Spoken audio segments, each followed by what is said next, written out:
Hi everyone, আজকের mini ভ্লগটা একটু অন্যরকম হতে চলেছে। ছিলাম আমাদের ধান ক্ষেত দেখতে, যাওয়ার পথেই এই ভিডিওগুলো করা। চারপাশের এত সুন্দর দৃশ্য আর এত সুন্দর হাওয়া মনটাকে শান্ত করে দেয়। ধান কাটা হয়ে গেছে আর আমার ভাই গেছিল ওর একটা খেলার ড্রোন নিয়ে।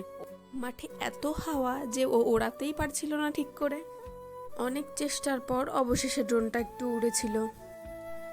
আস্তে আস্তে আমাদের ড্রোনটা অনেক দূর যাচ্ছিল। কত সুন্দর তাই না? মাঠের এই শান্ত পরিবেশ এবং স্নিগ্ধ হাওয়া আমার কাছে খুবই প্রিয়। প্রাকৃতিক এই সুন্দর দৃশ্য শহরের মানুষদের কাছে এতটাও সহজলভ্য নয়। আজ আমার ডেলি ব্লগিংয়ের ৮ম দিন। এই চ্যানেলে প্রতিদিন একটি করে ভিডিও দেওয়ার চেষ্টা করছি। এই ভিডিওগুলি ভালো লাগলে অবশ্যই আমার পাশে থাকবেন।